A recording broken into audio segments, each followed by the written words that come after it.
Shalom Aleichem, Talmidim wa Yedidim, Ma Shalomechem, Baruchim Habaim, La Shiur Harikshon Hazeh, Shamim Muammer, wa Ehye Morechem, Balashom Haibri Hakkadem.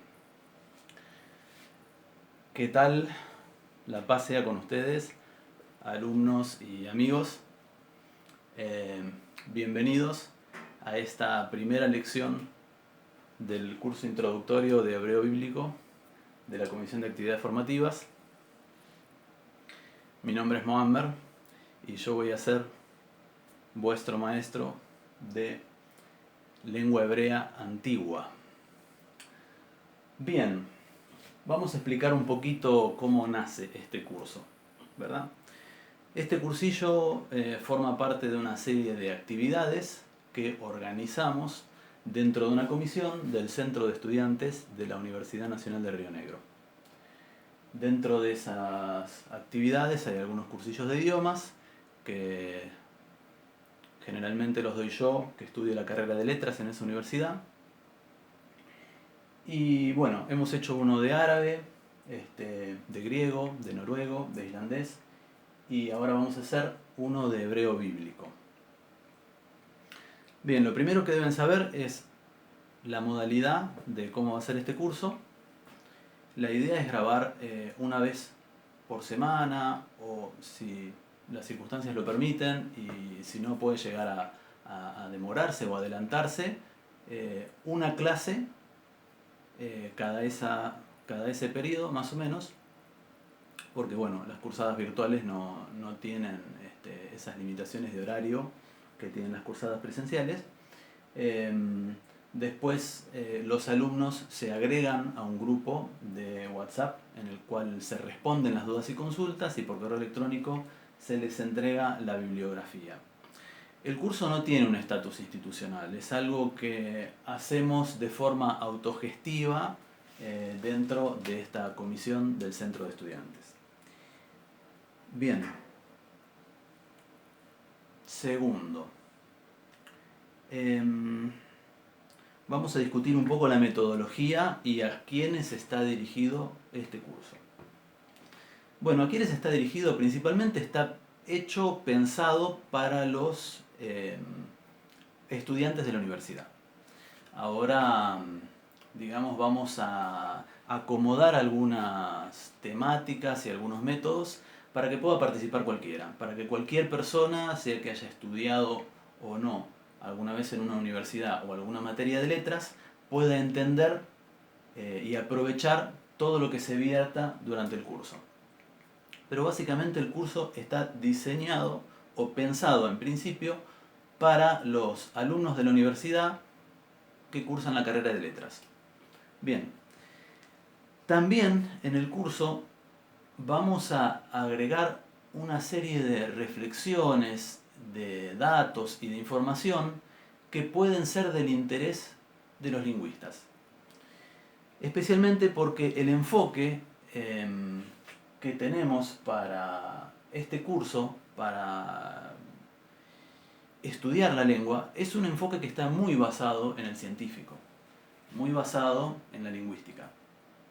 Entonces necesariamente voy a tener que familiarizarlos con un lenguaje que es propio de la lingüística y de las ciencias que estudian la comunicación. ¿Por qué? Porque imagínense que sería muy difícil, si no, describir a alguien que nunca ha visto una, describir por ejemplo una silla, sin decir en ningún momento tornillo, caño, madera, clavo, ¿verdad? La lingüística, para describir a los idiomas, tiene su propio bagaje terminológico, y necesariamente voy a tener que familiarizar a los alumnos con parte de ese bagaje terminológico. Por lo tanto, tomando en cuenta eso, cualquier persona que no haya estudiado nunca una materia de letras o que no haya estudiado idiomas, tendría que poder aprovechar este curso y aprender lo básico de esta lengua. ¿Cuál es el objetivo del curso? El objetivo es que ustedes puedan leer pronunciar correctamente y traducir algún versículo de la Torá, del Tanaj, de lo que se conoce como escrituras sagradas del judaísmo o del cristianismo, ¿verdad? Bien, con respecto a la metodología,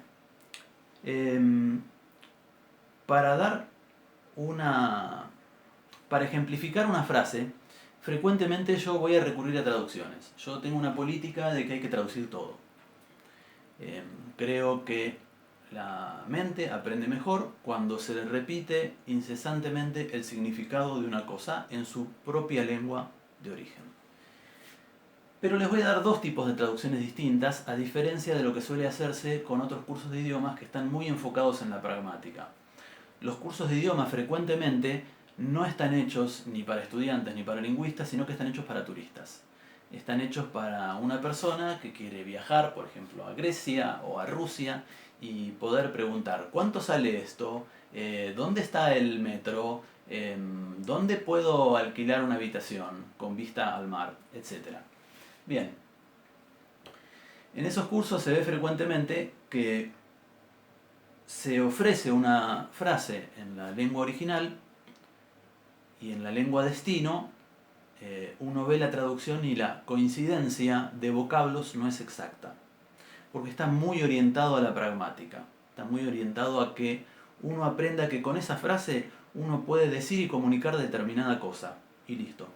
Pero cuando uno empieza a ver la cantidad de palabras involucradas, el orden sintáctico dice, ¿pero cómo?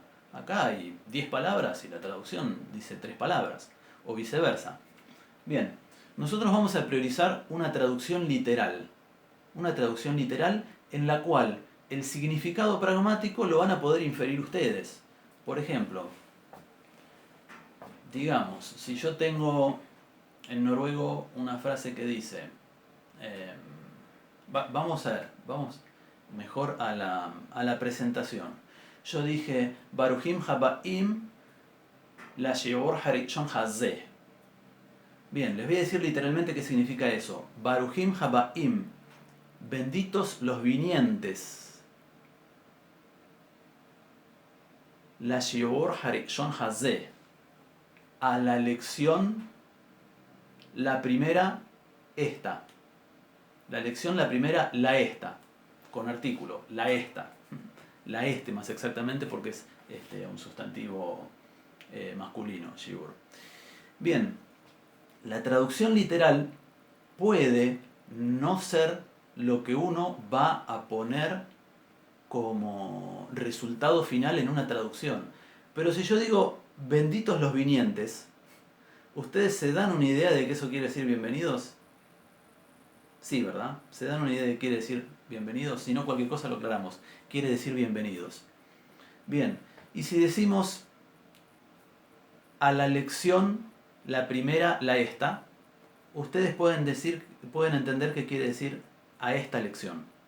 Bien, resulta que el pronombre demostrativo en hebreo, tanto bíblico como moderno, va al final. Se pone al final, no se pone al principio. Bien, entonces esa traducción literal, en el enfoque con el cual yo voy a estar enseñando los rudimentos, los elementos básicos de este idioma, es más útil. Es más útil porque les va a permitir a ustedes comprender cómo funciona la gramática y especialmente cómo es el orden sintáctico natural de esa lengua. Bien, y después, por supuesto, la traducción pragmática. Pero en primer lugar, entonces, tenemos que diferenciar entre traducción literal y traducción pragmática. Bien.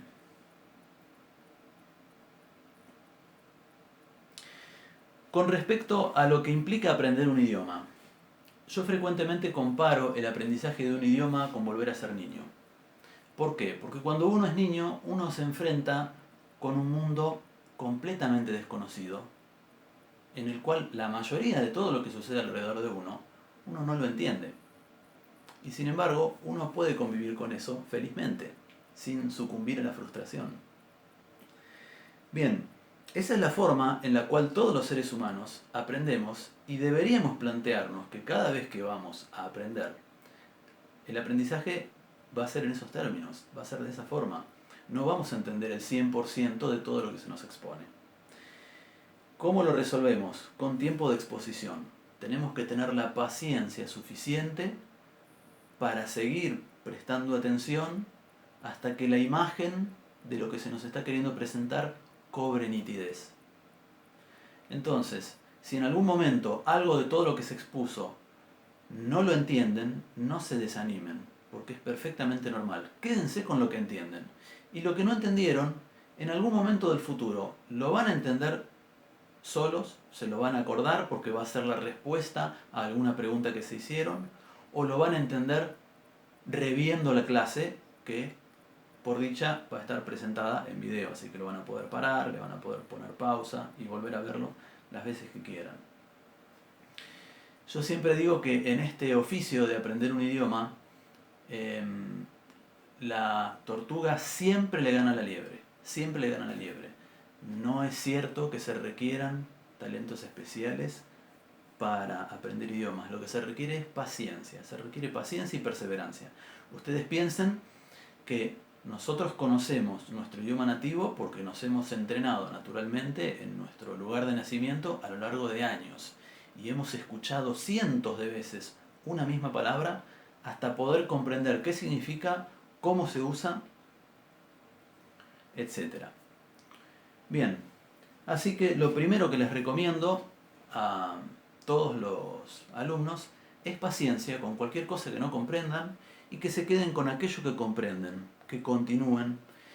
Y otra cosa importante es que si bien es bueno cuando uno se apasiona con el aprendizaje y pasa muchas horas estudiando algo, a mí me pasa con cantidad de cosas, lo que verdaderamente tiene mejores resultados en el aprendizaje es la regularidad. Quiero decir, es mejor estudiar todos los días 5 minutos o día por medio 20 minutos a que estudiar un día a la semana 6 horas y después no volver a tocar el tema por un mes, ¿verdad? La impulsividad no es una buena política cuando se trata del aprendizaje. Siempre es mejor tomar poca información, si es necesario poca información, pero de forma regular. Bien, me voy a servir algo de agua y vamos a continuar con una breve sinopsis de la historia de la lengua hebrea.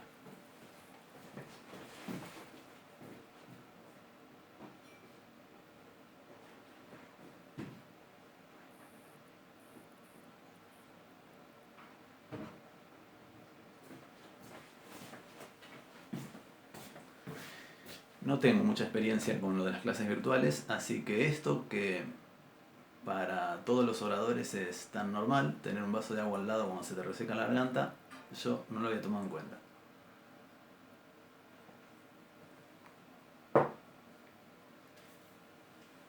Bien.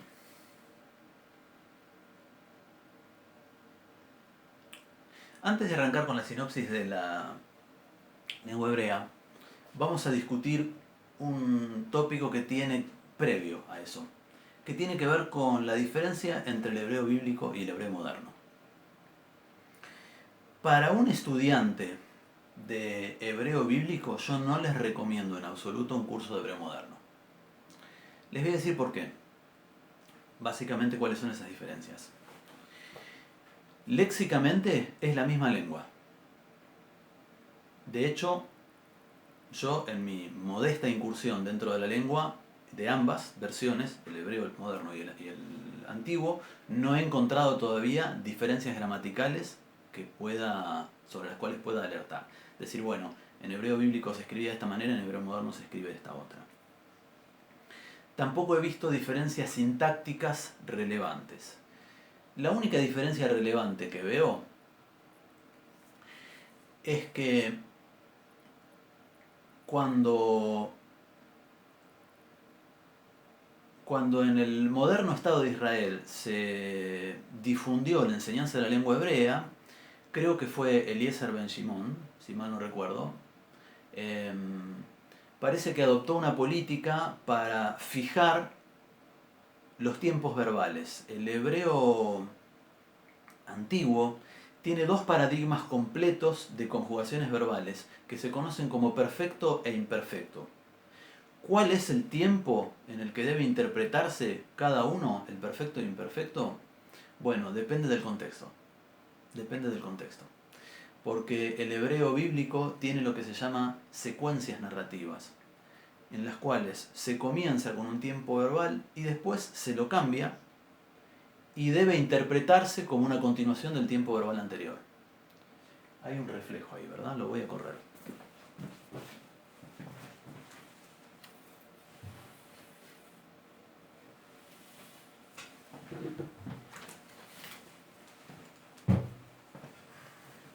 Es acá. Bien.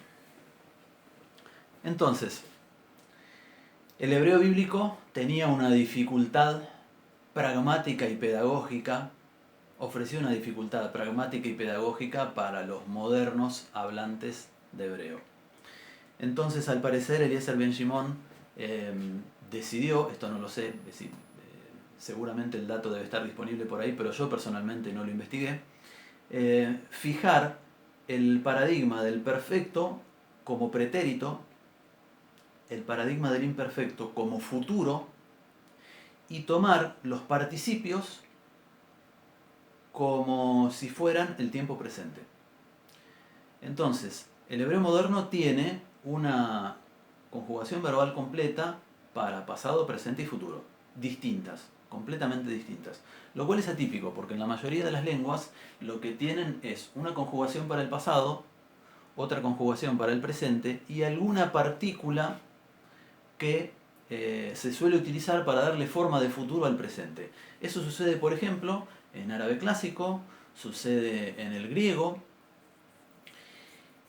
y quizá otra de las pocas excepciones que hay, además del hebreo moderno, sea el castellano, donde el verbo de haber, que se utilizó antiguamente para significar el futuro, de entrar, se puso al final y después quedó entraré. Entonces ahora tenemos una conjugación verbal completa para el futuro. Pero eso es atípico en la historia de las lenguas. Generalmente el futuro se hace con una partícula, como en inglés will. Bien, entonces, ahí tenemos una de las diferencias esenciales, ¿verdad? El tema de las conjugaciones verbales. Todavía no es muy relevante la diferencia entre el hebreo bíblico y moderno. ¿Cuál es la diferencia más importante? La pronunciación. La pronunciación. El hebreo moderno israelí es un hebreo desemitizado. Es un hebreo aprendido por inmigrantes europeos, para los cuales era sumamente extraño muchos de los sonidos que son típicos y que son tan característicos de las lenguas semíticas. Entonces, esa es la principal razón por la cual yo les recomendaría que si quieren aprender hebreo bíblico, no recurran a un curso de hebreo moderno. Fundamentalmente por la pronunciación. Si ustedes empiezan un curso de hebreo y ven que el profesor les comienza diciendo la Aleph, la Ain son letras mudas, ya no están en un curso de hebreo bíblico. Están en un curso de hebreo moderno. Para los modernos hablantes del hebreo, muchas de las letras que no saben o no quieren pronunciarlas a la usanza semítica son simplemente letras mudas, ¿verdad? Bien, ahora sí vayamos a una breve sinopsis de la historia de la lengua. El hebreo es una lengua que tiene más de 33 siglos de historia escrita. Los pueblos semíticos han sido los primeros en la historia de la humanidad en acuñar lo que conocemos como alfabeto fonológico. Perdón, alfabeto fonético. Alfabeto fonético, es decir, un alfabeto en el cual un grafema o signo se corresponde no con una idea, como en el caso de la lengua china, del jeroglífico egipcio o del alfabeto cuneiforme de los antiguos sumerios, esos son ideográficos, alfabetos ideográficos, sino se corresponde con un sonido único. Y poniendo muchos signos en fila, se logra la palabra. Eso permite al hablante poder interpretar fonéticamente lo que está viendo.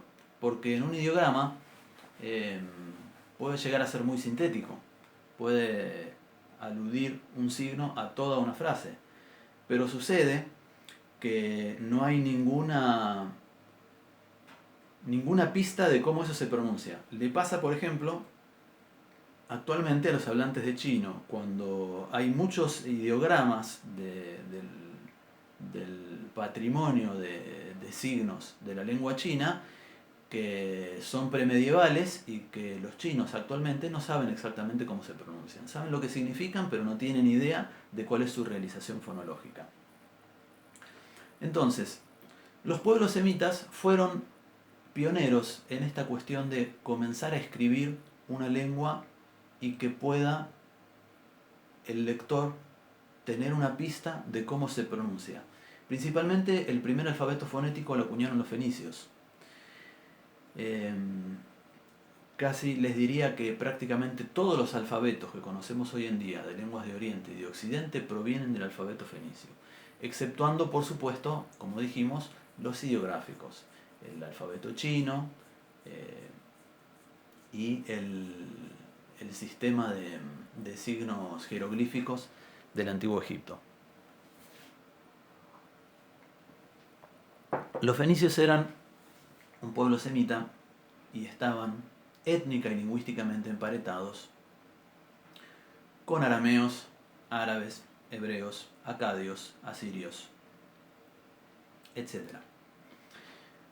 Posteriormente surgieron muchas versiones del alfabeto, se fueron adaptando a distintas lenguas. Los griegos, por ejemplo, lo tomaron de un pueblo del que tengo entendido que no se sabe muy bien su origen, de un pueblo de la isla de Creta, que se llamaban los micenos. Tomaron de los micenos el alfabeto y inventaron o innovaron algo novedoso para ese alfabeto, que era agregarle vocales, breves y largas. Porque el alfabeto que habían acuñado los fenicios era básicamente lo que se conoce como un abgad. Es decir, es un tipo de alfabeto que no tiene vocales. ¿Verdad? Bien, los fenicios al parecer tomaron un selecto conjunto de signos de los jeroglíficos egipcios. Estaban étnica y lingüísticamente emparentados, no tanto como con arameos, hebreos y árabes, pero los coptos, por lo menos su lengua, pertenece a la misma macrofamilia, que es la macrofamilia afroasiática. Bien, tomaron algunos de esos signos y los comenzaron a utilizar como letras. Muchos de esos signos, todavía hoy en día, en algunas lenguas semíticas, tienen el nombre del objeto al que designaban. Por ejemplo, en el antiguo sistema jeroglífico egipcio había un jeroglífico que era la cabeza de una vaca, de un buey, que con el tiempo se fue estilizando hasta convertirse ya no en un dibujo detallado donde se veía el ojo, los cuernos, etc., sino que era algo más parecido a lo que hoy en día consideramos una letra, algo parecido a esto.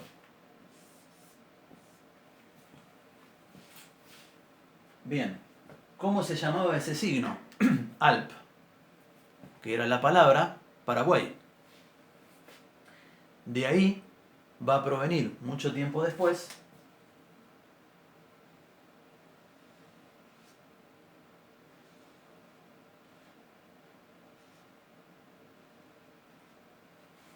la Aleph del hebreo. Muchas letras de los alfabetos semíticos, como el árabe, el arameo y el hebreo, todavía conservan de forma inteligible el nombre de algún objeto, animal, parte del cuerpo. Bien, la lengua hebrea pertenece al grupo, como dijimos, de lenguas semíticas, particularmente a la rama occidental, dentro de la cual están el arameo y las distintas lenguas cananeas, una de las cuales es el hebreo. Entonces, lo que tenemos que tener en cuenta es que el hebreo tiene un conjunto de características con otras lenguas semíticas y comparte también algunas características con otras lenguas afroasiáticas como la lengua copta. Pero la mayor cercanía con otras lenguas que podamos comparar es, en primer lugar, con el arameo. El arameo y el hebreo se podría decir que son algo así como el español y el portugués, ¿verdad? Son dos lenguas en las cuales, si uno las lee con el mismo alfabeto, porque como ellos lo inventaron los alfabetos, cada uno tiene el propio, se hicieron muy tempranamente el propio, si uno las leyera con el mismo alfabeto, o las escuchara hablar, son inteligibles en un nivel del 50, 60, 70%. Bien, y después con el árabe clásico y probablemente con los múltiples dialectos que se hablan hoy en día en el mundo arabo-parlante, que se tienen alguna distancia con el árabe clásico. Bien.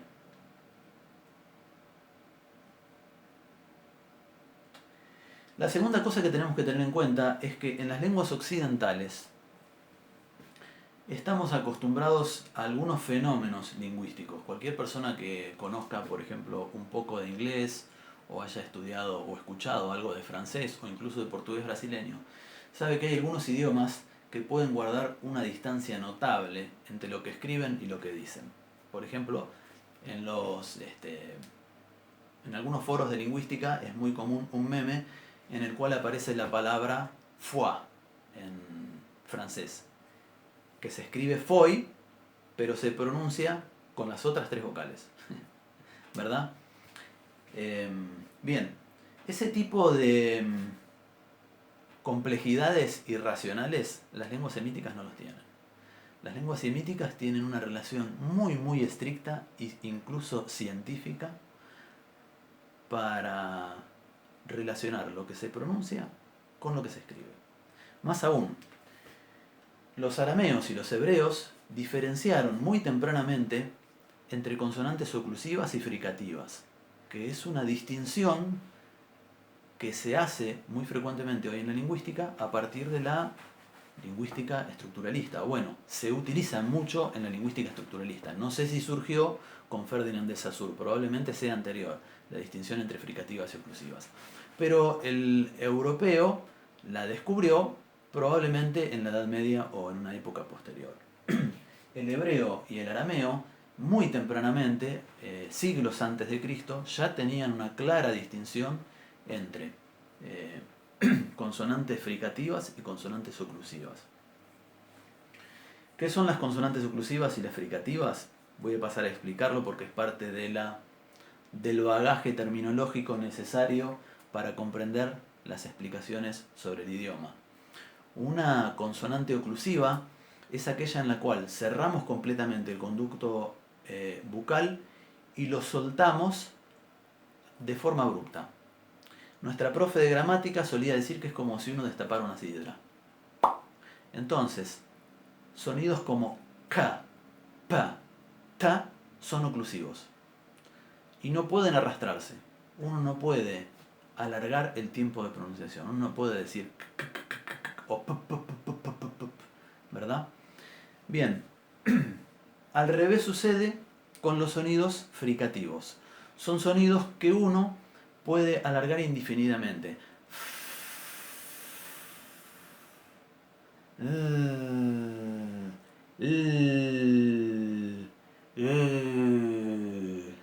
¿Verdad? En esos sonidos el conducto bucal no se cierra, se entrecierra en un punto particular y se deja pasar el aire. Tanto como den los pulmones, uno puede llegar a producir un sonido que es homogéneo, que es indistinguible el principio del final del medio, a diferencia de si uno intenta arrastrar una oclusiva que termina haciendo saltitos y diciendo ¿verdad? Esa es la diferencia básica. Algunas consonantes, a veces en alguna literatura se le dice consonantes líquidas, y a lo que se refieren precisamente es a esta cuestión de que pueden arrastrarse. Bien, La lengua hebrea, entonces dijimos, tiene más de 33 siglos de historia escrita. La familia semítica tiene el registro escrito más antiguo y más variado y más continuo de la historia de la humanidad. Los primeros textos están escritos en alfabeto cuneiforme de la lengua acadia. El acadio era una de las primeras lenguas semíticas atestiguadas.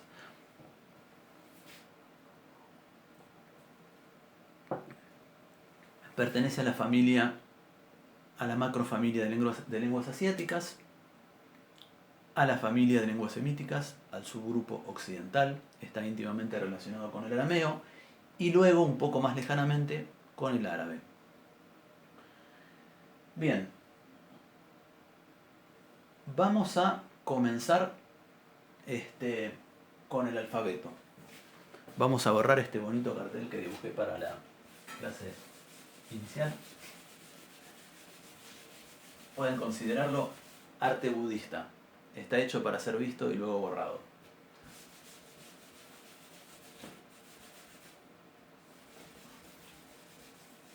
Nos queda discutir otro detalle, que es el tema de las fuentes. Van a ver que en internet hay muchos cursos de hebreo bíblico. Y algunos cursos, incluso prestigiosos, tienen algunos errores bastante básicos. Para la siguiente clase voy a hacer probablemente un paréntesis con eso y les voy a mostrar algunos ejemplos de por qué determinados factores son relevantes en el estudio y la enseñanza de la lengua hebrea. Básicamente lo que puedo decirles es que lo ideal para una persona que va a estudiar y que después piensa enseñar el hebreo bíblico es estudiar otras lenguas semíticas. No tomar el hebreo como una lengua aislada, como una isla en medio de un océano, sino tomarla en el contexto de las otras lenguas y escuchar incluso las variantes modernas de otras lenguas semíticas, como el arameo y el árabe, especialmente para comprender la realización de los sonidos. Bien, ¿en qué fuentes está basada este curso? Yo consulté muchas fuentes, pero me quedé con algunas. Principalmente este curso va a estar basado en el maravilloso abordaje científico del semitista calpense de Gibraltar, Thomas Oden Lamblin. La gramática de Thomas Lamblin. Es probablemente la más famosa y la más importante del hebreo bíblico. Fue publicada, por ejemplo, por la editorial Verbo Divino de España y es el tomo número 7 de la colección Herramientas para el Estudio de la Biblia. Bien, la versión castellana tiene algunas incomodidades y algunas dificultades para el estudiante, por sobre todo que cuando hace referencia a las vocales, menciona mucho el tema de las mutaciones vocálicas, que son muy importantes en hebreo, y cada vez que tiene que mencionarlas, en vez de utilizar los signos gráficos del hebreo, utiliza el alfabeto fonético, la adaptación del alfabeto castellano. Entonces dice, por ejemplo, cuando aparece la vocal esta, en determinado contexto, si aparece tal signo, entonces cambia a esta. Por ejemplo, ¿verdad? Bien, acá nos encontramos con otra cuestión, que son los alfabetos fonéticos que componen los lingüistas para transliterar un idioma que tiene un alfabeto muy distinto al del alfabeto latino. Yo tengo una cierta pelea con estos alfabetos fonéticos. Yo creo que la transliteración fonética es el amigo del lector que no tiene ningún interés en la lengua y que lo único que necesita es poder pronunciar aceptablemente un nombre perdido ahí en un texto de su propio idioma, un nombre extranjero. Es amigo del lector, es la obligación, el deber del traductor, pero también es el enemigo del estudiante. Para el estudiante, esto es el enemigo. ¿Por qué? Porque uno empieza pronunciando un idioma escrito con caracteres latinos adaptados. Y después continúa viendo una hoja en la cual se contrasta el alfabeto original del idioma, por ejemplo, vamos a un ejemplo.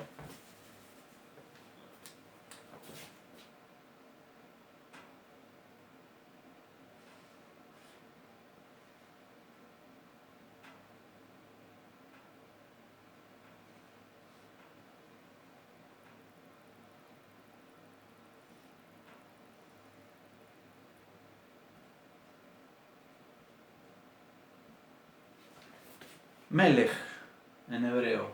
Bien, en una transliteración fonética vamos a ver esto.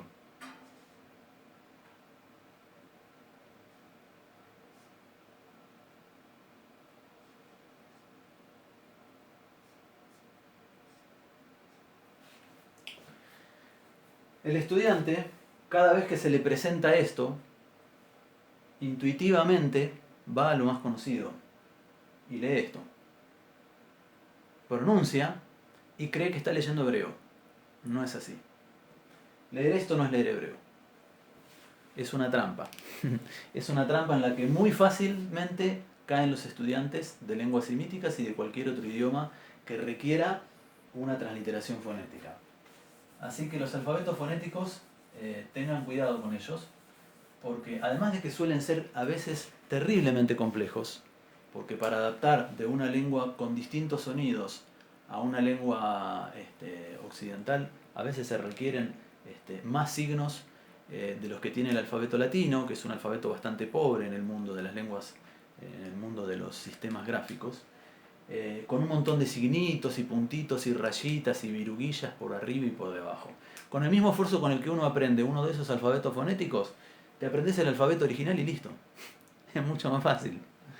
Bien, la gramática de Thomas Landin tiene algunas cositas de estas, en las que resulta difícil o complicado, uno tiene que estar volviendo páginas atrás a ver qué signo correspondía, qué signo hebreo correspondía con esa vocal. Pero básicamente es la mejor en muchos aspectos. También es la más compleja en otros aspectos. Yo voy a omitir ciertas complejidades, particularmente todo lo que tiene que ver a los contextos de mutación vocálica. Él da una enorme cantidad de reglas y sus excepciones, y cada regla tiene su excepción, y así casi hasta el infinito. Bien, eso yo no lo consideré imprescindible para el aprendizaje de la lengua, y me parece que es más útil para lingüistas que para un aprendiz, para un curso introductorio como este. Bien, pero después tenemos que tomar en cuenta que el curso va a estar basado, básicamente, en la tradición de los rabinos de Tiberíades. Tiberíades es una ciudad palestina que en el siglo IX, el siglo X, tuvo varias generaciones de rabinos que pusieron por escrito la lengua hebrea. Y cuando digo pusieron por escrito, me refiero a que comenzaron a utilizar un sistema de signos gráficos para perfeccionar y asegurar la pronunciación del texto bíblico. ¿Por qué? Porque el hebreo tiene solamente 22 signos, 22 letras, a pesar de que tiene muchos más sonidos. Y antes de esa época no existía una forma de consignar las vocales breves en la escritura hebrea. Entonces, hasta donde tengo entendido, con la aparición del Islam y la revelación del Sagrado Corán a los árabes, los eruditos musulmanes se enfrentan con el problema de que las distintas tribus árabes hacían distintas interpretaciones del texto, basados en su forma de pronunciarlo. Entonces, para asegurar la interpretación correcta del texto, se necesitaba asegurar la pronunciación correcta del texto, pero no había un sistema de signos para lograrlo, porque los alfabetos derivados del alfabeto fenicio eran abgads, eran alfabetos que básicamente consignaban las consonantes. Eso que a veces se le critica mucho a los jóvenes que hacen cuando escriben en un chat, que ponen, por ejemplo,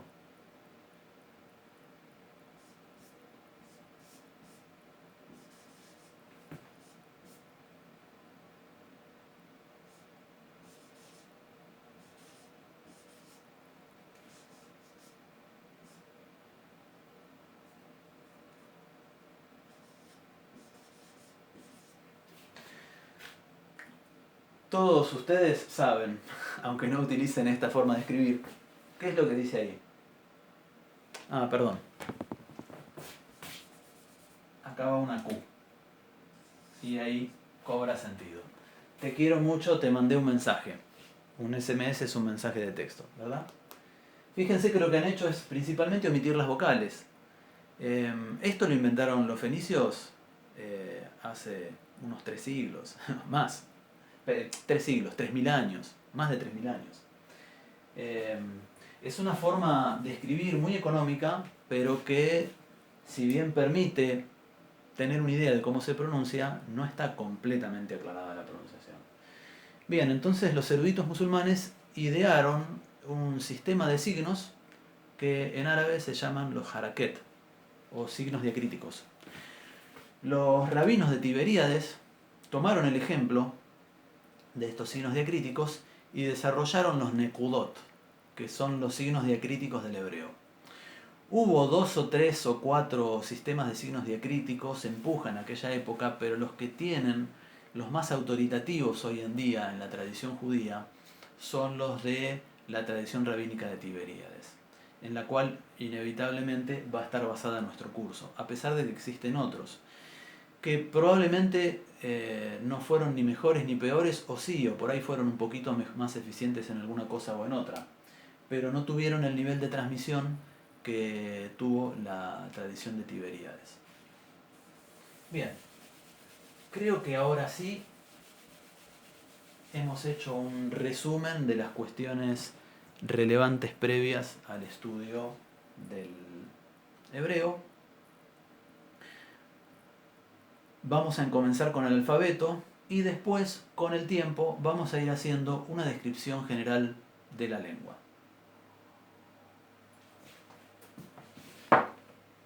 Bien, el alfabeto hebreo tiene 22 signos gráficos.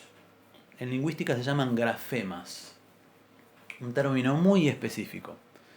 Para nosotros son letras. Bien.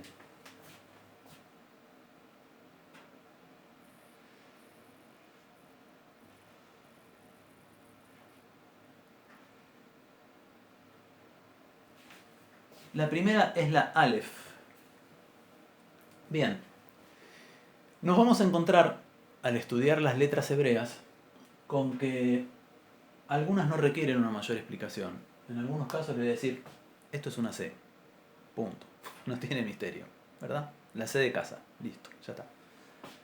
Pero en otros casos hay que dar toda una larga explicación, introducir términos lingüísticos para explicar cómo diablos se pronuncia ese sonido tan extraño a nuestras lenguas. El primer signo gráfico del hebreo se corresponde con uno de esos sonidos, si se le puede llamar sonido, porque ni siquiera es uno. En los cursos de hebreo moderno dicen que la Aleph es una letra muda. No lo es en absoluto. Nada sobra y nada falta en un alfabeto semítico.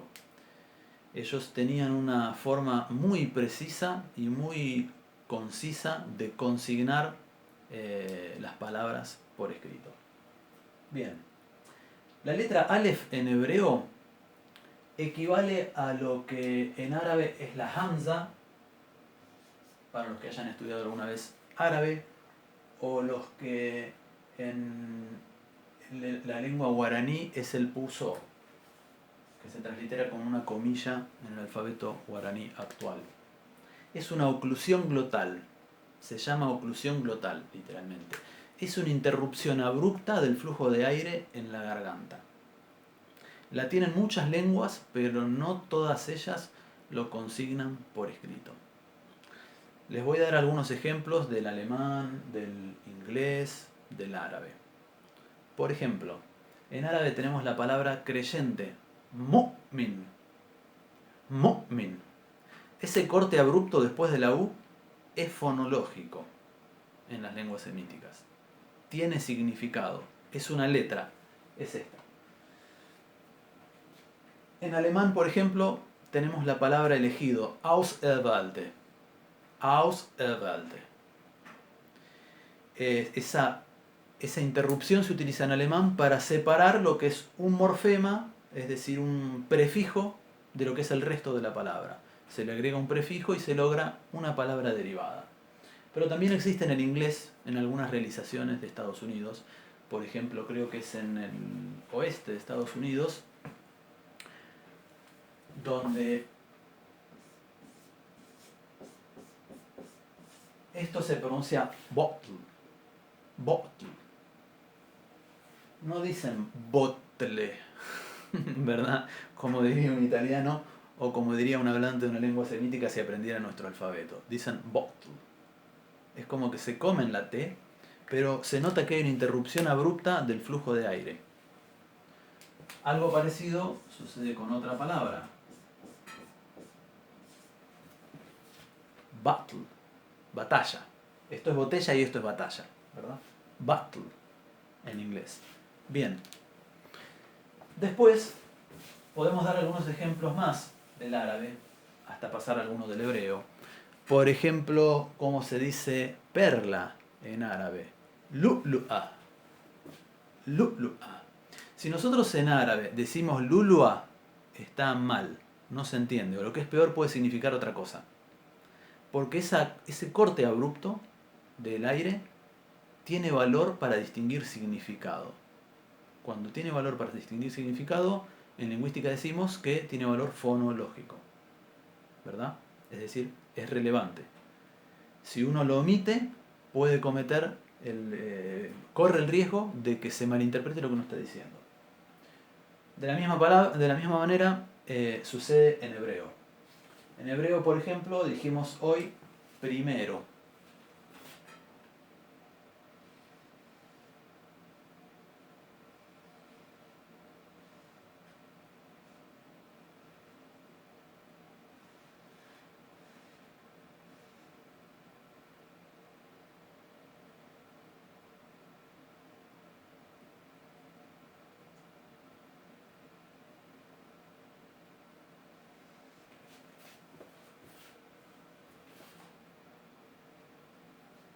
Rishon. Rishon. Primero. No es Rishon. Es Rishon. Acá está el Aleph. Ahí está el Aleph. El sonido se corta. Se corta abruptamente. Rishon. Bien. Eso es lo que representa la primera letra del alfabeto hebreo. Representa una oclusión glotal. Una interrupción abrupta. Generalmente entre entre dos sonidos que pueden ser vocálicos o consonánticos, ¿verdad? Bueno, esto también va a significar que la Aleph, cuando está al principio de una palabra o al final de una palabra, no se va a escuchar, no se va a sentir al ser pronunciada. Porque obviamente si es una interrupción de aire, antes tenemos silencio y después de la palabra tenemos silencio. Sí, podemos decir de que si tenemos una palabra que viene detrás, que viene delante o que viene detrás, esa Aleph nos va a marcar que ahí el sonido debe interrumpirse. No podemos continuar con la vocal de la palabra anterior y unirla a la siguiente. Bien, entonces ya tenemos que la Aleph es una oclusión glotal. No la transliteren jamás con una A. No es una A. No suena A en absoluto. En absoluto suena A. Bien.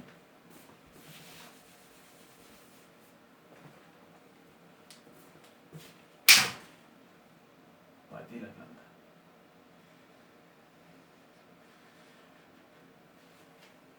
Bet. Beth, más exactamente. Esta es una B. Esa sí es una B, esa se corresponde con algún grafema, con alguna letra de nuestro alfabeto. Pero tengo que adelantarles algo.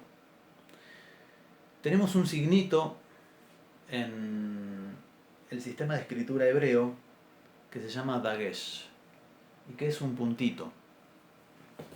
Ese puntito se coloca dentro de muchas letras, no de todas, pero se coloca dentro de muchas letras. En el caso de 6 letras que se conocen como Begad Kefaf, esas letras van a cambiar su pronunciación de oclusiva a fricativa si no tienen el puntito. Y si se les pone el puntito, va a ser oclusiva. ¿Eso qué quiere decir? Que cómo tenemos que pronunciar esta letra. Si tiene puntito adentro, ese puntito que se llama dagesh, la vamos a pronunciar como oclusiva. Lo que en lingüística se llama bilabial plosiva sonora. B, B, B. Pero si no tiene puntito, se va a pronunciar como fricativa labiodental sonora. B, B, B. Como si fuera nuestra V o B corta, dicho en sudamericano. Bien. Entonces, básicamente, esta letra, con y sin puntito, van a equivaler a nuestra B larga y a nuestra B corta bien pronunciada. Bien pronunciada porque, por lo menos en Latinoamérica, sabemos que ya no pronunciamos la B corta. Nadie dice vuela el ave, dice vuela, vuela, ¿verdad? La B corta ya dejó de pronunciarse correctamente como nos enseñaron en la primaria. Bien, recuerden que en las lenguas semíticas, como el hebreo, la pronunciación es precisa, es muy precisa. Bien, después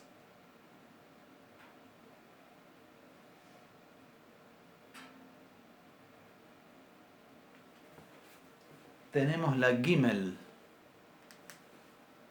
Aleph, Bet, Gimel. La Gimel es una G. Es una G. Ustedes podrán notar que los alfabetos semíticos no comienzan con A, B, C, D, sino que comienzan con A, B, G. Por eso, en lingüística, a estos alfabetos fonéticos que carecen generalmente de vocales o que tienen una o dos letras para vocales largas, se llaman abgads. Abgads. Porque el orden, después de la A, B, sigue siendo la G, generalmente. Eso pasa con el alfabeto arameo, con la escritura del arameo siríaco, pasa con la escritura del árabe clásico. Por supuesto, recuerden como dijimos que en hebreo la alef no es una A en absoluto, no es una A. Bien, ¿cómo se pronuncia la gimel? Va a suceder exactamente lo mismo que con la bet. Si tiene dagesh, si tiene un puntito adentro, se va a pronunciar de manera oclusiva. Ge, ge, ge. Y si no tiene puntito adentro, se va a pronunciar de manera fricativa. Ge, ge, ge. ¿Escuchan la diferencia en la pronunciación? Es distinta, ¿verdad? Es muy distinta. Aunque para nosotros una G siempre es una G. No importa si la pronunciamos ge o ge. Pero en otras lenguas esa diferencia se escribe. Bien. Aleph, Bet, Gimel, Dalet.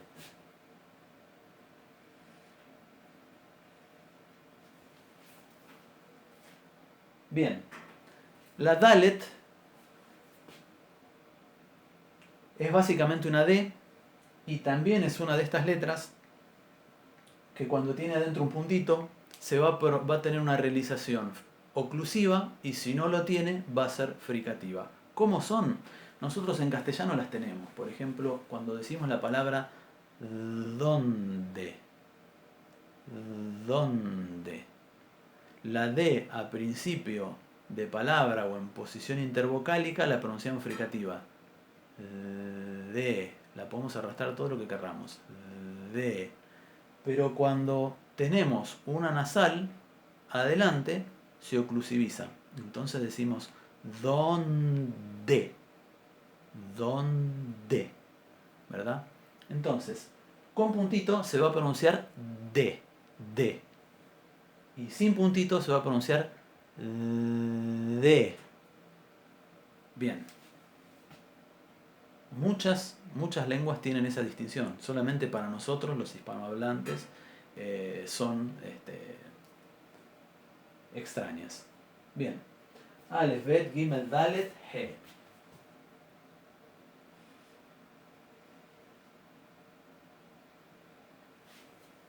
Bien. La G es esta letrita parecida a una pi mayúscula griega, pero que tiene interrumpido el trazo. Ahí. ¿Cómo se pronuncia? Como una exhalación. Es básicamente la H del inglés. G, G, G, G. Es una exhalación suave. Es una exhalación suave. G, G, G. Es una fricativa uvular sorda. G. Bien. Es importante lo de que es suave porque después vamos a ver que hay una J que se pronuncia más atrás en la garganta y que no debe confundirse con esta. Esta letra no tiene una diferencia de pronunciación relevante si tiene un puntito adentro y otro. Si tiene un puntito adentro o no. De hecho, básicamente esta es una de las 5 letras que junto con la resh conforma un grupo de letras que no llevan nunca puntito, por lo menos no llevan dagesh. Esta letra puede llevar un puntito adentro, que ya no va a ser un dagesh, sino que va a ser un mapik.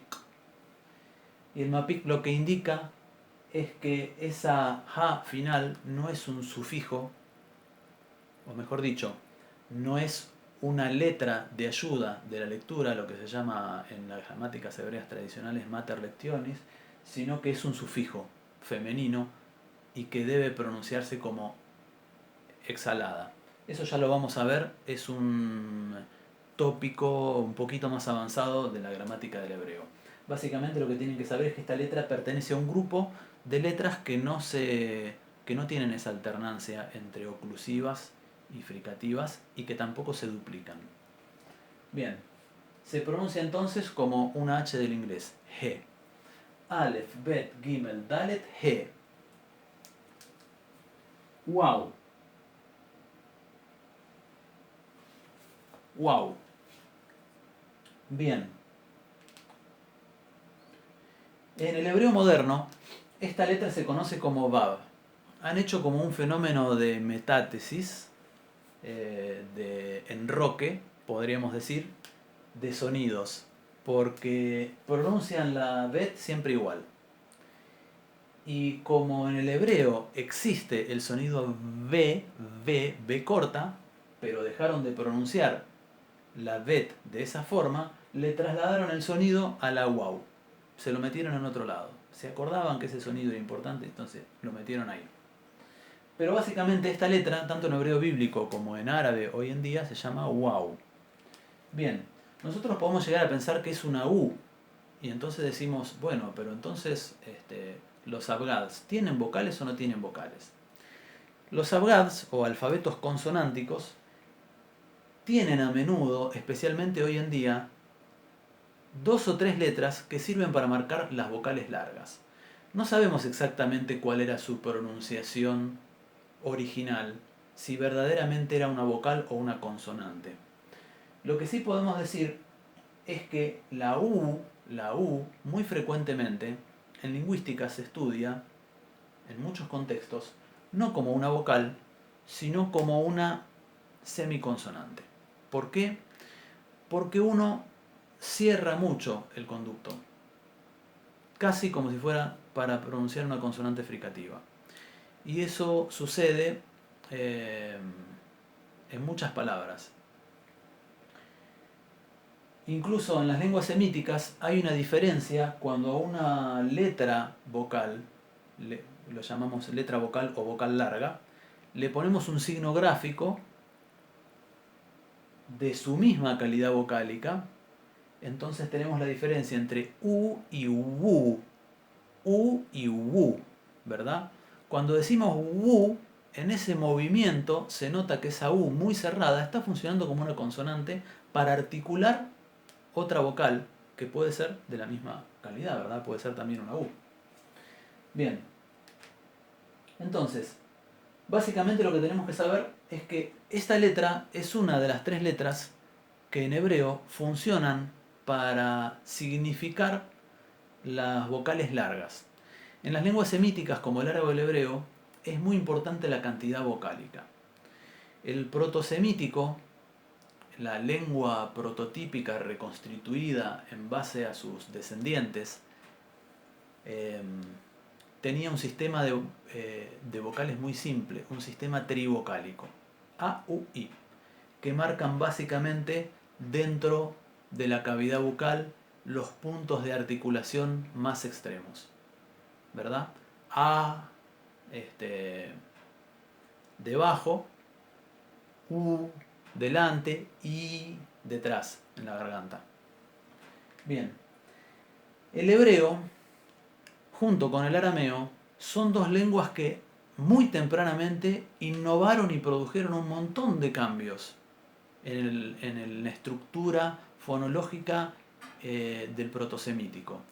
Y adquirieron las calidades vocálicas E y O, bien distinguidas de la A y de la I, bien distinguidas.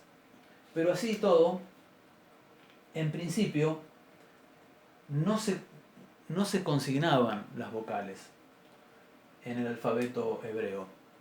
En el período preexílico, antes del exilio de Babilonia, los judíos empezaron a utilizar algunas letras, como por ejemplo la waw, para indicar las vocales largas a final de palabra. De esa manera desambiguaban muchos casos de pronunciación en la escritura. Y en el período post-exílico, después del exilio de Babilonia, comenzaron a utilizarlo también dentro de las palabras.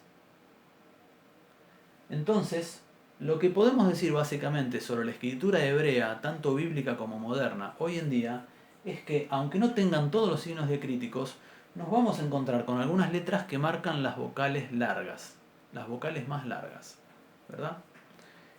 Tomando en cuenta siempre, como dijimos, de que en esta lengua es muy importante la calidad vocálica, la cantidad vocálica, perdón, como en el latín. No es lo mismo u, ¿verdad? En árabe lo mismo. Tenemos a, i. Bien, entonces esta letra es la waw y se pronuncia básicamente como una U, un poquito más cerrada. Alef, Bet, Gimel, Dalet, He, Waw, Zain.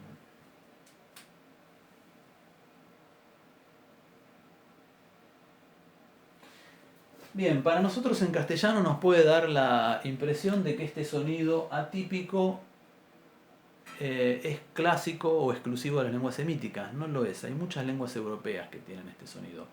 Zzz, zzz. En lingüística se la llama alveolar fricativa sonora. Es la versión sonora de la S. Si a la S, que es sorda, le pongo acción de las cuerdas vocales, es, me queda una zain. Lo podemos llamar el sonido del moscardón o del mosquito, ¿verdad? La tenemos en ruso con la Z. Creo que está también en francés, no sé si se escribe. La tenemos en griego con la zita. Hay muchos idiomas que la tienen. El árabe con la zai. Es muy común. Bien, se pronuncia Z. Z. Bien. Alef, Bet, Gimel, Dalet, He, Waw, Zain, Het.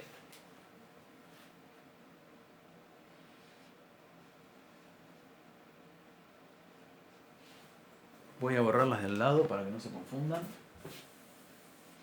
Bien, la Het es muy parecida a la He.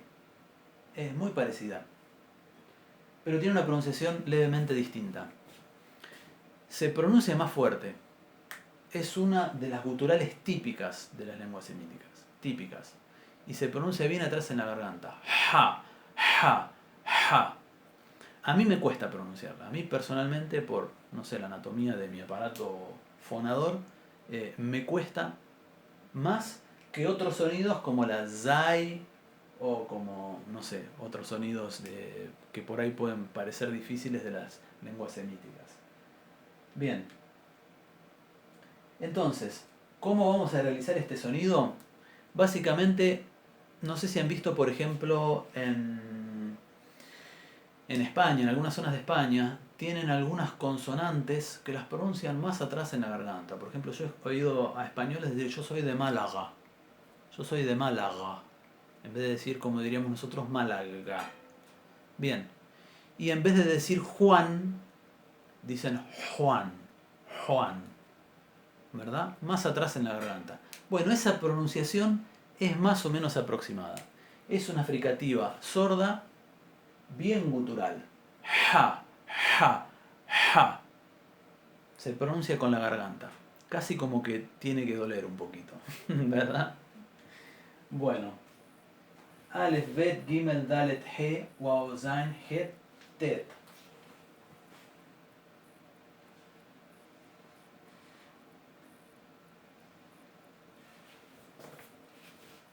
Yo la hice un poco caligráfica ahí, pero ustedes frecuentemente van a ver que se escribe de forma más o menos redondeada.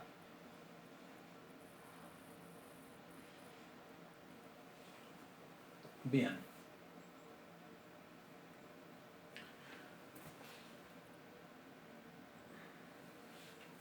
La tet.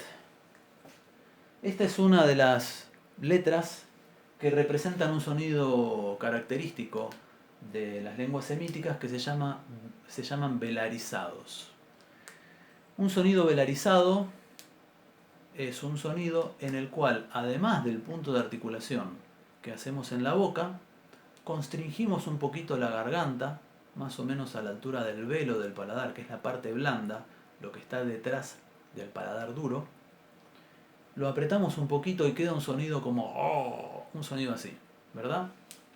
Bien, el árabe tiene varias velarizadas y tiene sonidos, tiene pares de sonidos donde hay una versión velarizada y otra que no es velarizada. El hebreo tiene una letra para un signo para nuestra letra T, para nuestro sonido T, T, que es una oclusiva dentoalveolar sorda. T, T. Pero además tienen esta otra que es la T, T, T. Alef, Bet, Gimel, Dalet, He, Waw, Zain, Het, Tet. ¿Verdad? También la vamos a ver en el árabe, que es la Pa, Pa, Pa. Además el punto de articulación es levemente distinto, porque para uno pronunciar una letra T simplemente pone la punta de la lengua, ¿verdad? Pone la punta de la lengua entre los dientes y la encía, esa parte de la encía donde comienza a bombarse hacia el paladar, que se llama alvéolo. Por eso cuando decimos que una consonante es alveolar, quiere decir que apoyamos la lengua ahí. Bien, pero en el caso de esta T velarizada, la lengua se empuja hacia adelante y la superficie de contacto de la lengua es mayor con el alvéolo. Entonces fíjense que uno dice T, T con la punta de la lengua, pero esto se pronuncia T, T, T. ¿Verdad? En el caso del árabe esta se llama Ta y en el caso del hebreo esta se llama Tet. Bien.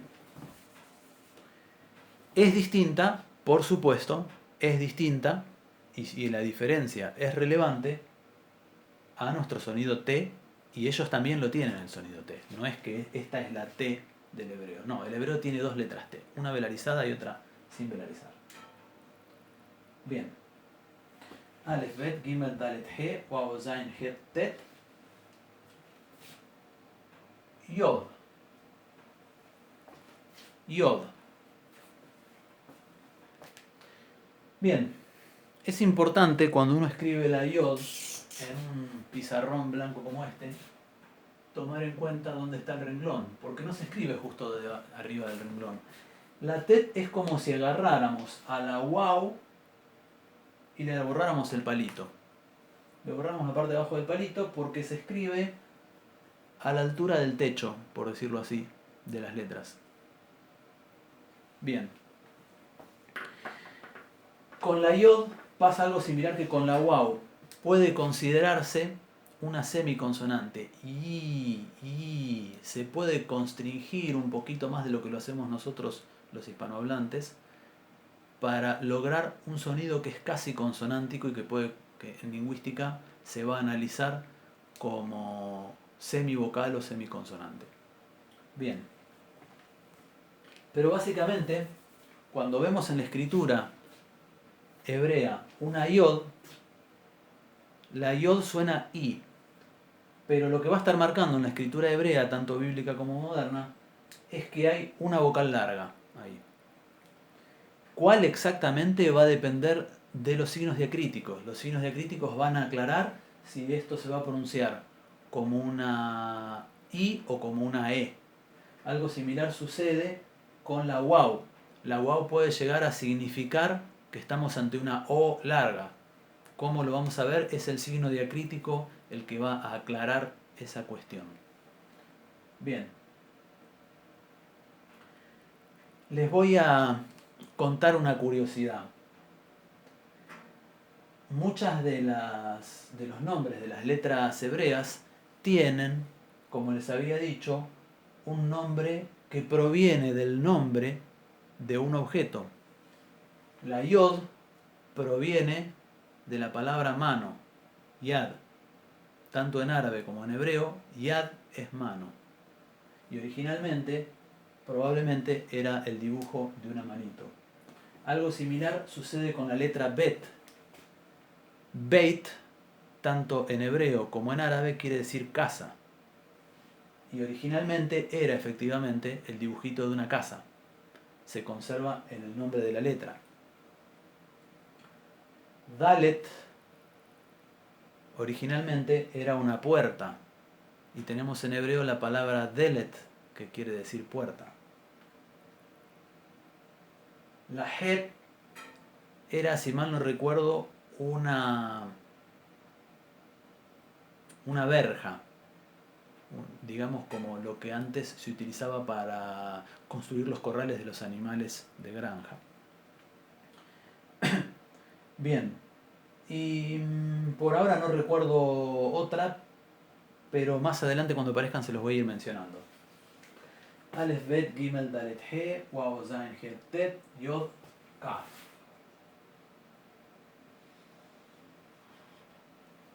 La Kaf. Bien. Esta es una de esas 6 letras que se llaman Begad Kefaf. Es una de esas letras que cuando le ponemos un puntito dentro, que se llama Dagesh, va a alternar su pronunciación entre fricativa y oclusiva. Si le ponemos el puntito adentro, va a sonar K, K, K, como nuestra C de casa, literalmente, o como una letra K. Si le sacamos el puntito, pero mantenemos el mismo punto de articulación y mantenemos el mismo modo de articulación, que es decir, sorda, sin acción de las cuerdas vocales, pero en vez de oclusiva la volvemos fricativas, nos queda una J, o uno de los tipos de J que nosotros conocemos, porque manejamos varios, pero todos los escribimos igual, que es la ja, ja, ja. Es la J que nosotros utilizamos para decir Juan, mujer, jirafa, juego. Bien, entonces, con un puntito adentro, se va a pronunciar kaf. Y sin el puntito, se va a pronunciar jaf. Bien, esta es más o menos simple. Alef, Bet, Gimel, Dalet, He, Waw, Zain, Het, Tet, Yod, Kaf, Lamed.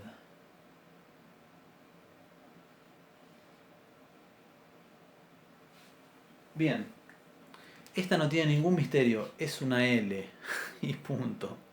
Es una L, no tiene ningún misterio. Seguimos con la siguiente.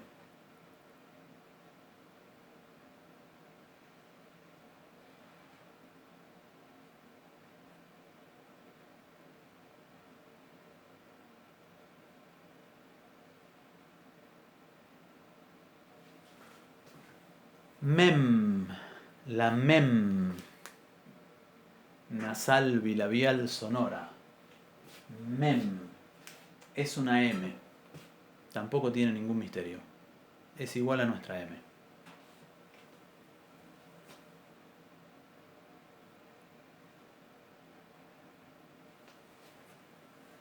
Nun. La nun tampoco tiene ningún misterio. Es nuestra letra N, nasal alveolar, se llama.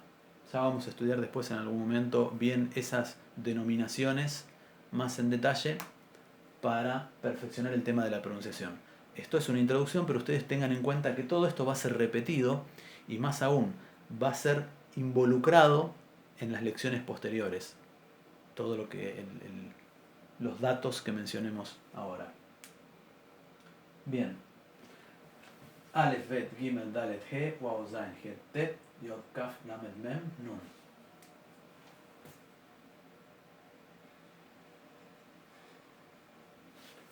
Samech.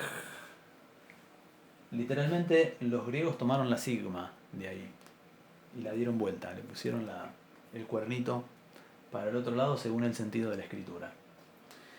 Bueno, habíamos dicho que muchas de las signos gráficos de los alfabetos semíticos todavía conservan un poquito de la forma, muy poco, pero sí el nombre de algún objeto del jeroglífico del cual provinieron. La mem proviene de un jeroglífico egipcio, me parece que son 5, porque con 2 menos me parece que era otra cosa, que era Maim, y Maim quiere decir agua. Actualmente en árabe es Ma con una hamza final, Ma con ese corte, ¿verdad? Con la versión árabe de la Aleph. Y en hebreo es Maim. Maim es un plural que no tiene singular, ¿verdad? Quiere decir aguas. Bien. Y la Samech en arameo se llama Simkath y hace referencia a un pez. Todavía la palabra pez puede rastrearse en árabe como Samak.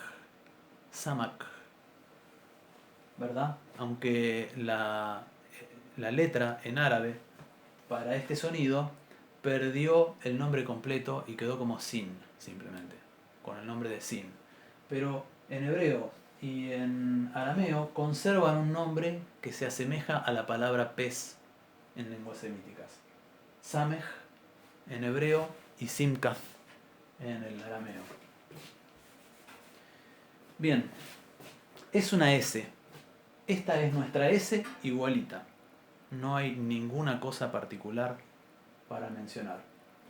Aleph, Bet, Gimel, Dalet, He, Waw, Zain, Het, Tet, Yod, Kaf, Lamed, Mem, Nun, Samech.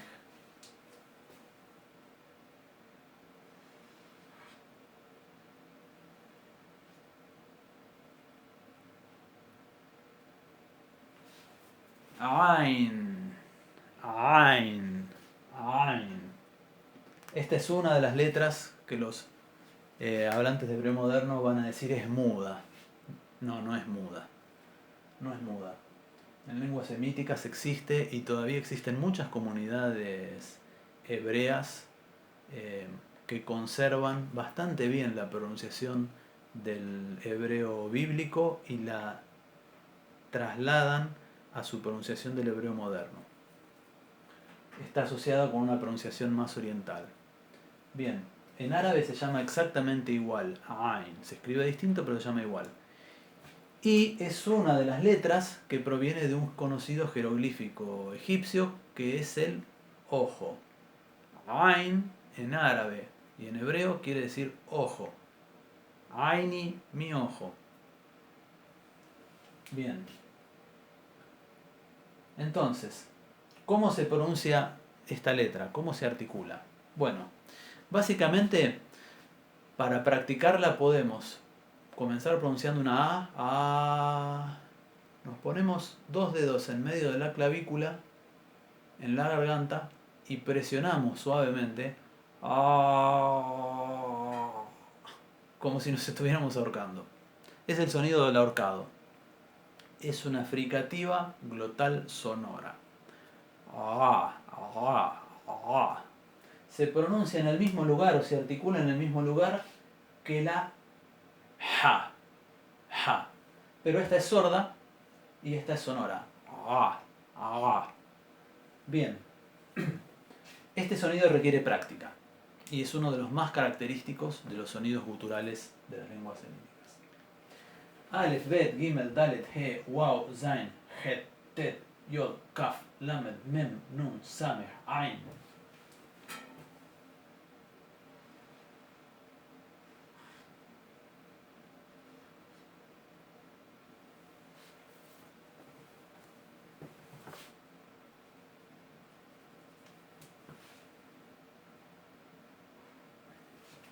P.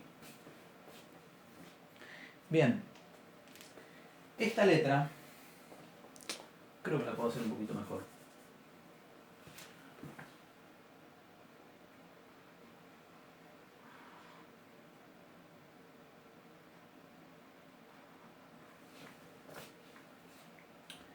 Esa letra es una de las Begat Kefat, una de estas 6 letras que van a tener una alternancia entre pronunciación oclusiva y fricativa según si tienen dagesh o no tienen dagesh, que es el puntito ese que va en el medio, ¿verdad? Con el puntito adentro es nuestra P, se va a pronunciar pa, bilabial oclusiva, ¿verdad? Sorda. Bueno, sin el puntito es nuestra F, fa.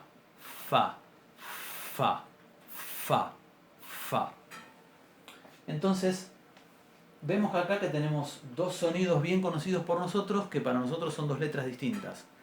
Para los hebreos es una misma letra.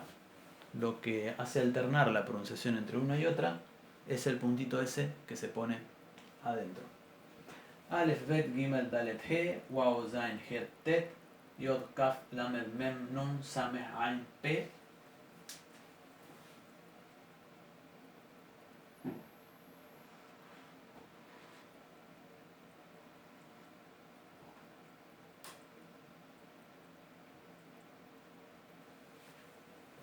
Tzade. Bien. La tzade para nosotros son dos sonidos, ¿verdad? Serían lo que sería una TS. Perdón. Al revés.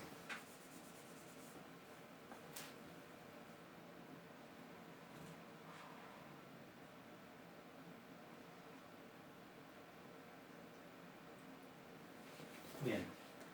La tzade serían para nosotros dos sonidos. En el árabe existe también, pero se ha convertido en una S enfática velarizada. Sad, sad, sad. Bien. En hebreo probablemente tenía alguna pronunciación similar a esta, pero actualmente, tanto para el hebreo bíblico como para el hebreo moderno, se va a pronunciar TS. Tza, tza, tza. Fíjense que si uno le pone una T adelante, se logra que el sonido S sea más duro, ¿verdad? Sea en alguna medida oclusivo. Bien. Alef, Bet, Gimel, Dalet, He, Waw, Zain, Het, Tet, Yod, Kaf, Lamed, Mem, Nun, Sameh, Ain, Pe, Tzade, Qof.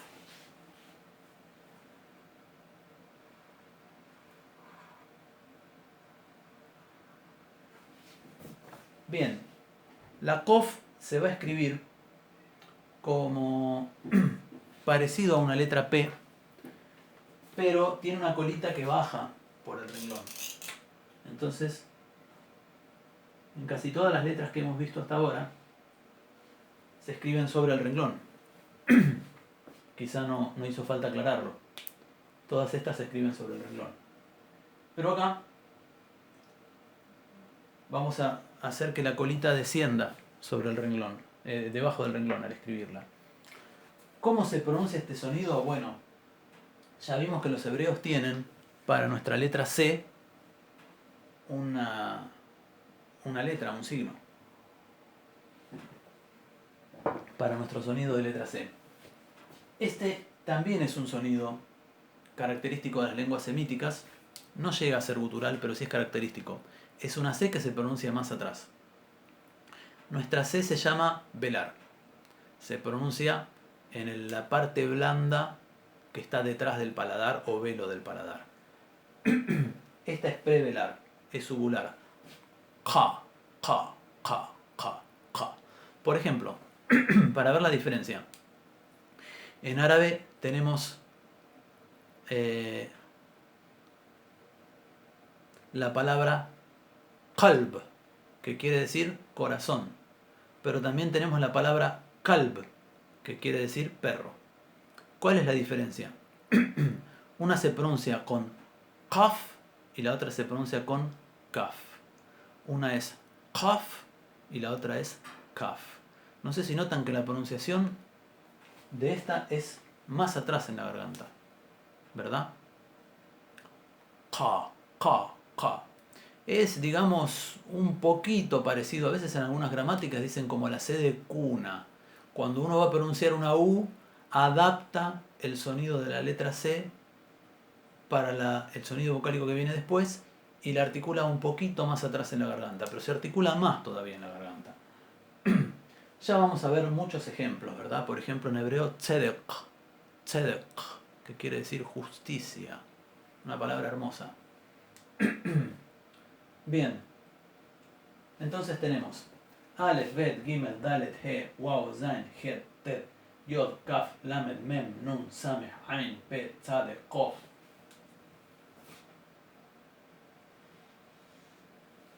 Resh, Resh.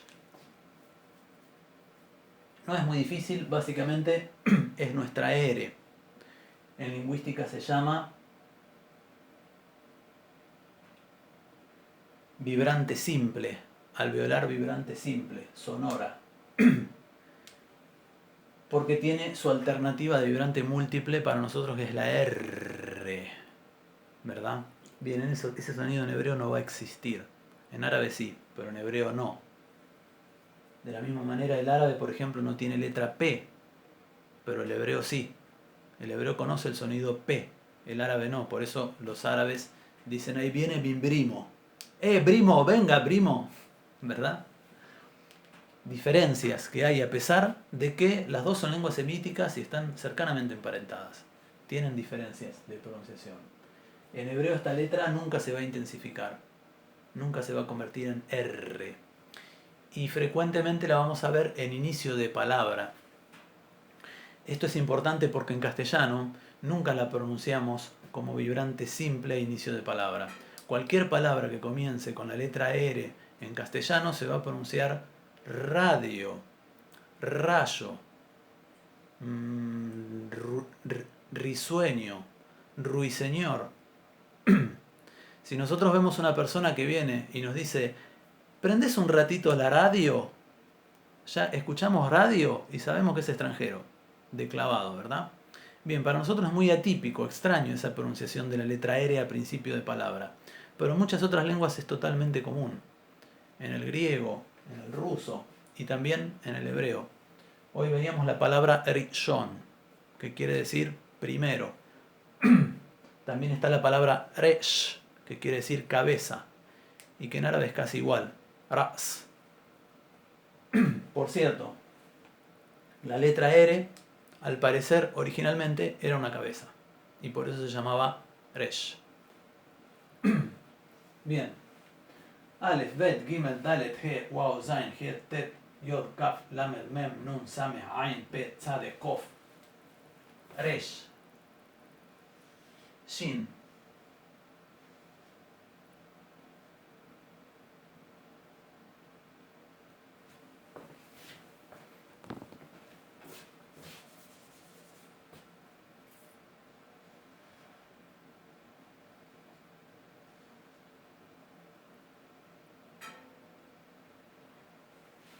Ahí está mejor. Shin. Bien. La Shin, que parece un candelabro, Es uno de los signos gráficos más característicos y quizá de los más bonitos del hebreo. Y equivale a nuestra SH o a la SH del inglés. También nosotros a veces la realizamos como la doble L. ¿Verdad? Como nuestra SH de shampoo o de show. Bien. Pero tiene una característica esta letra. Esta letra tiene un puntito propio,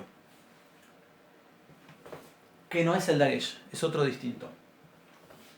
Para que esta letra se pronuncie shin, se le coloca siempre, un puntito a la derecha, arriba, en la patita derecha. Y si le ponemos ese mismo puntito a la izquierda, se va a pronunciar sin, como letra S, como una letra S igual que la letra samej. No sé si originalmente en el hebreo hubo alguna diferencia entre la sin con puntito a la izquierda y la samej, alguna diferencia en la pronunciación. Probablemente la hubo, pero al parecer no hay registros hoy en día, en las gramáticas no se hace ninguna mención, por más que uno hurgue en el material que trata de hacer una pronunciación restituta, bien arcaica del hebreo, no aparece ninguna referencia a eso. Entonces, esta letra en realidad son dos, y va a tener dos pronunciaciones dependiendo de dónde esté el puntito. A la derecha se va a pronunciar shin, y con el puntito a la izquierda se va a pronunciar sin. Bien. Y finalmente,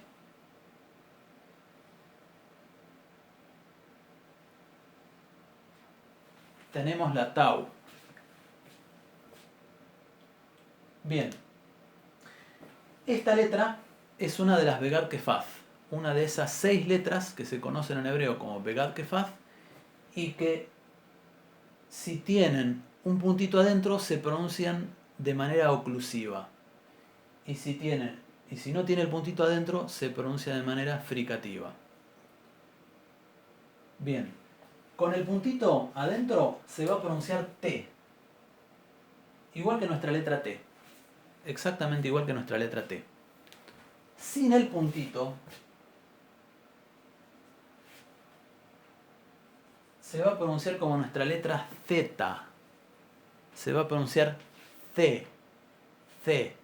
C.